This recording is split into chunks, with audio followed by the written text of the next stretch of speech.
বন্ধুরা কেমন আছেন? নিশ্চয়ই ভালো আছেন। আসুন আজকে একটা ইলিশ মাছের পদ রান্না করি। এটা করতে আমি এখানে মাছ নিয়েছি, একটু নুন ছড়ালাম, একটু হলুদ ছড়ালাম, মাছগুলোকে ভালো করে মাখবো।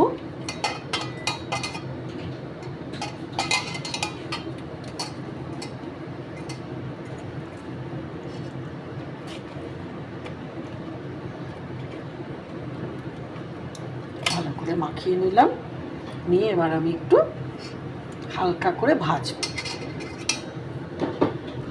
কড়াইতে তেল দিয়ে দিচ্ছি,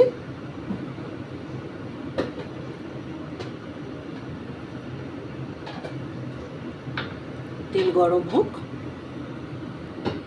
তেল গরম হয়ে গেছে, এবার মাছ ছেড়ে দিচ্ছি। প্রচণ্ড রেগে গেছে, একেবারে তেলের সাথে প্রচুর ঝগড়াঝাটি হচ্ছে। দেখুন একদম ছটপট ছটপট। একটু সাঁতলেই তুলে নেবো, ভাজাভুজি করবো না, জাস্ট সাঁতলে নেবো।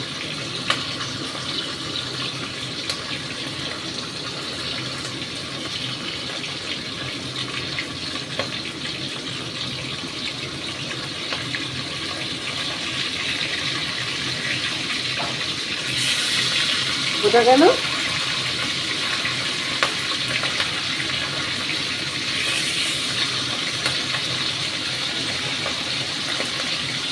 জাস্ট সাঁতলানো, কিন্তু দেখিয়ে দিচ্ছি, পুরো সাঁতলানোটা দেখিয়ে দিচ্ছি।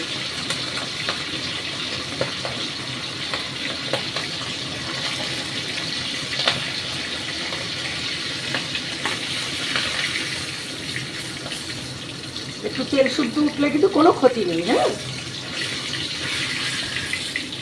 একদম এইরকম থাকবে, জাস্ট এপিটার ওপিট।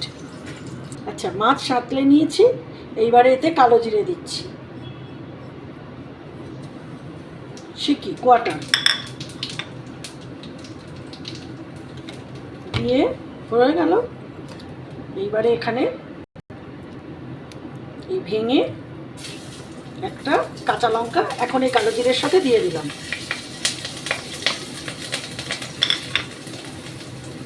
এক চামচ হলুদ আর কম কম এক চামচ ঝাল লঙ্কার গুঁড়ো, উবু উবু না, লেপা লেপা টিস্পুন দিয়ে এবারে একটু জল দেব। একটু জল দিয়ে দিলাম, জল দিয়ে একটু ফুটে নিচ্ছে, রংটাও এরকম আসছে।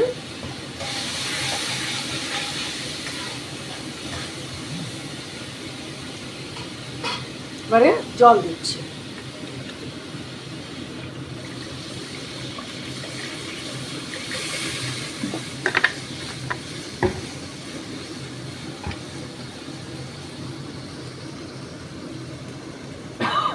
আমার ঠাকুমা, আগেও গল্প করেছি, উনি ছিলেন মানে বরিশালের মেয়ে। তাই আমাদের বাড়িতে ওনার দিকে আত্মীয়স্বজন প্রায়শই আসতেন, আর ওই দেশে নানান রকম রান্না হতো। তা ওনারা আসলেই আমাদের বাড়িতে একটু নারকোলের প্রাধান্য বেড়ে যেত। তখন আমি বেশ ছোট, যদিও স্কুলের শেষ দিক। তা আমি দেখতাম আমাদের না অন্যান্য আত্মীয়রা বা পাড়া প্রতিবেশীরা বলতো, ওই যে সব বরিশাইল্লারা এসেছে বা শুধু নারকোল ঢুকছে। ব্যাপারটা বুঝতে পারতাম না। পরবর্তীকালে যখন বড় হয়েছি, শুনেছি, তখন জেনেছি যে বরিশাল যেহেতু একটু নারকোল প্রধান জায়গা, মানে জল সমুদ্রের কাছাকাছি, এরকম একটা ভৌগোলিক, চাক্ষুষ দেখার সৌভাগ্য হয়নি, তো যেরকম শুনেছি পড়েছি, তাতে ওনাদের রান্নায় নারকোলের প্রভাবটা বেশি থাকে। নিরামিষ আমিষ সিচিংয়েই হোক। আর একটা জিনিস ফলো করতাম, কাঁচা নারকোল রান্নায় দেওয়া, এটাও কিন্তু খুব ফলো করতাম। আচ্ছা, ঝোল ফুটে উঠেছে, আমি মাছটা এবার দিয়ে দেবো। তেল শুদ্ধ মাছটা দিয়ে দিলাম। ইলিশের কিছুই ফেলনা যায় না, তাই না?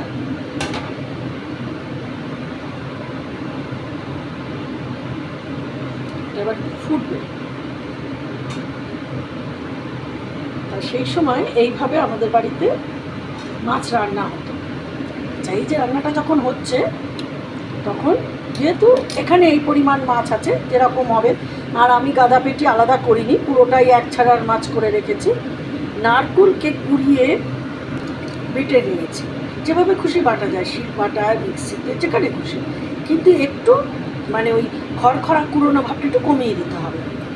এটাকে আমি এখন এই ঝোলটা যখন ফুটে উঠছে তখন দিয়ে দেবো। একটু সামান্য রাখলাম, পরে গার্নিশিংয়ের জন্য নারকেলটা দিয়ে দিলাম। এই রান্নাটা নারকেল কিন্তু বেশি যায়। আমার একদম অথেন্টিক যা খেয়েছি আমি, সেইভাবে আমি দেখাচ্ছি।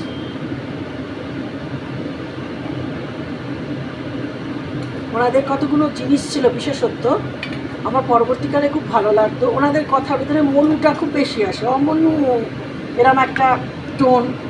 মানে আমি এমনি এগুলো খুব ফলো করি। রান্নায় একটু নারকেলের প্রভাব বেশি, কাঁচা লঙ্কার প্রভাব বেশি। এই রান্নাটা কাঁচা লঙ্কা বাটা দিয়েও কিন্তু ভীষণ ভালো হয়।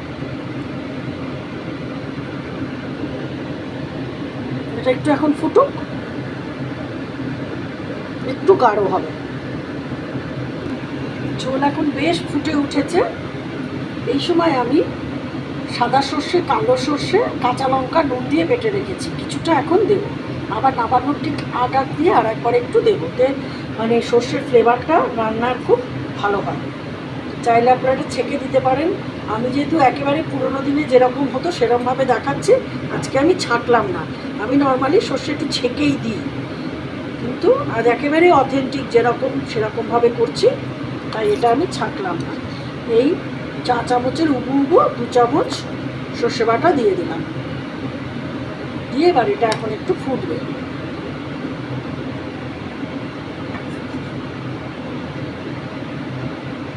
মাছটা বাড়িয়ে দিলাম, হ্যাঁ, কম আঁচে রাখিনি। মাছের ঝোল এমনি একটু বড় মাছে ভালো হয়, শুধু মাছ তো।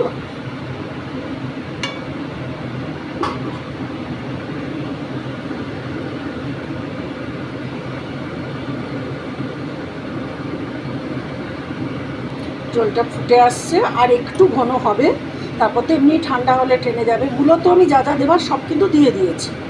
এখন এই নামানোর আগে একটুখানি সর্ষে বাটা আবার দেবো, আর একটু সাজানোর জন্য নারকেল কুচি দেবো, কিন্তু মূলত রান্নায় যা যা দেবার সব দেওয়া হয়ে গেছে। ঝোলটা এখন ফুটছে, একটু গাঢ় হচ্ছে।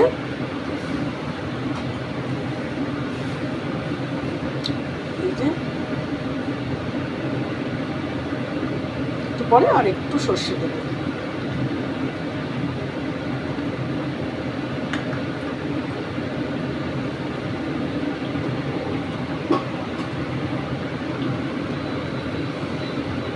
এই সময় আমি একটু গন্ধ হবার জন্য, ভালো ফ্লেভারের জন্য, আমি একটা চেরা কাঁচা লঙ্কা উপর থেকে এই দিয়ে রাখলাম। এনহ্যান্স করবে আর কি, গন্ধটা ভালো ছড়াবে আর কি। আচ্ছা, ঝোল একদম ঘন হয়ে এসছে। এই সময় আমি 1 চামচ সর্ষে বাটা এরকম একটু চারদিক থেকে ছড়িয়ে দিলাম, সর্ষে বাটার গন্ধটা থাকার জন্য।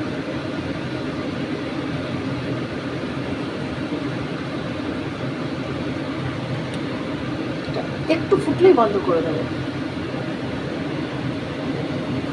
বন্ধ করে দিচ্ছি, বন্ধ করে দিলাম গ্যাস।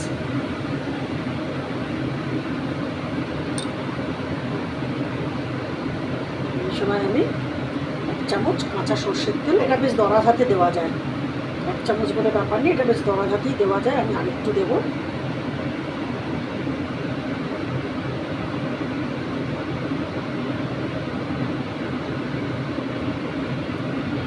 এবারে এটা স্ট্যান্ডিং টাইম ফুটছে, এবার আমি আস্তে করে বেড়ে তারপর দেখাচ্ছি কীরকম লাগছে। ভালো লাগছে না? এটা এখন কিন্তু গ্যাস বন্ধ আছে, একদম স্ট্যান্ডিং টাইমে আছে।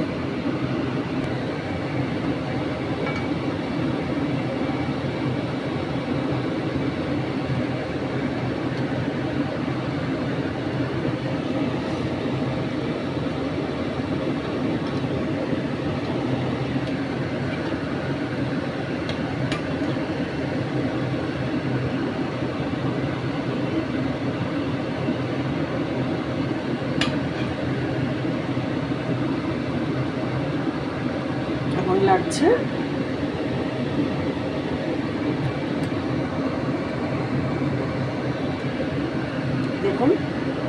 কেমন লাগছে আমার এই বরিশাল্লা ইলিশ। আপনারা কিন্তু অবশ্যই করে বানাবেন, বানিয়ে আমায় জানাবেন যে এটা কেমন লাগলো। এটাতে কিন্তু একটু কাঁচা এরকম নারকেল দিতেই হবে, মানে এর কোনো অন্যথা নেই। একটু এরকম বেটে কুটে রাখা একটু কাঁচা নারকেল ছড়িয়ে দিয়ে